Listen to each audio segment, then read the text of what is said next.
इनमें से कल को अगर किसी एक को भी जमानत मिल जाती है तो इसके जिम्मेदार 80% हिंदू भी होंगे, क्योंकि जाने अनजाने में हम सभी इनके महंगे वकीलों का खर्च उठाने वाले हैं। और इस बात की जानकारी हिंदुओं को है ही नहीं कि उन्हीं के पैसों से ऐसे कट्टरों के लिए महंगे वकीलों की फौज खड़ी की जाती है। सीट की बेल्ट बांध लो चमचों, क्योंकि तुम्हारे आकाओं का एक और चिट्ठा खुलने जा रहा है। इससे पहले आप कांग्रेस की घटिया करतूतें जानो, पहले आप ये जानिए कि ये हलाल प्रोडक्ट होता क्या है। हलाल यानी ऐसे प्रोडक्ट जो खास वर्ग के नियमों के अनुसार बनाया गया हो, तभी खास वर्ग के लोग उसे इस्तेमाल करेंगे। और इसी के नाम पर देश में करोड़ों रुपए की हलाल इंडस्ट्री चल रही है। और इस इंडस्ट्री की कीमत उन हिंदुओं से वसूली जा रही है जिन्हें हलाल सर्टिफिकेशन से कोई लेना देना ही नहीं है। इंदिरा के काल 1974 से पहले भारत में हलाल सर्टिफिकेशन नाम की कोई चीज ही नहीं थी। मतलब कि कांग्रेस के काल में एक नया हलाल बाजार तैयार करने की नींव रखी गई। 1993 तक ये सिर्फ मांस तक सीमित थी, लेकिन उसके बाद तुष्टीकरण के लिए कांग्रेस सरकारों ने और चीजों में इस्तेमाल करने की छूट दे दी।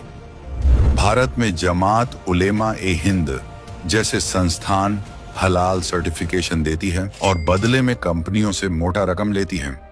और उन पैसों का इस्तेमाल Kamlesh Tiwari murder case, Mumbai blast, German bakery blast, Ahmedabad blast, 26/11 जैसे आतंकवादी हमलों के मुजरिमों का महंगे वकील दिलवाने के लिए कर चुकी है। ये सब जानने के बावजूद भी 2013 में कांग्रेस के एक नेता ने एक ऐसा कानून बनाया जिसके तहत किसी कंपनी को अगर अपना सामान बाहर एक्सपोर्ट करना है तो हलाल सर्टिफाइड होना चाहिए। कांग्रेस के समय इस हलाल सर्टिफिकेशन को इतना बढ़ावा मिला कि आज कंपनियों के बीच हलाल सर्टिफिकेशन लेने की होड़ मची है।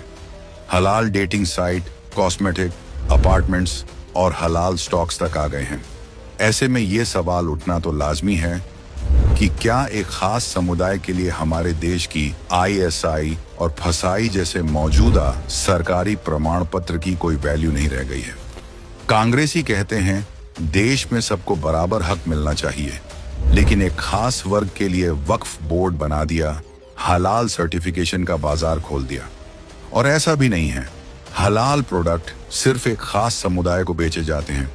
आपको शायद अंदाजा भी नहीं है, लेकिन लाल शरबत जैसी हलाल सर्टिफाइड प्रोडक्ट खरीदने के कारण एक पत्थरबाज बाहर घूम रहा होगा। कितने ब्लास्ट के आरोपियों की कोर्ट की फीस भरी जा रही होगी। ऐसे लोगों की दुकान हमेशा चलती रहे, इसीलिए ये लोग संगठित रूप से चुनाव के समय कांग्रेस को समर्थन देने का ऐलान करते हैं।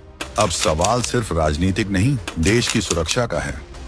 क्या हम ऐसी पार्टी का समर्थन करेंगे जिन्होंने हिंदुओं से इतने बड़े पाप करवाने की शुरुआत की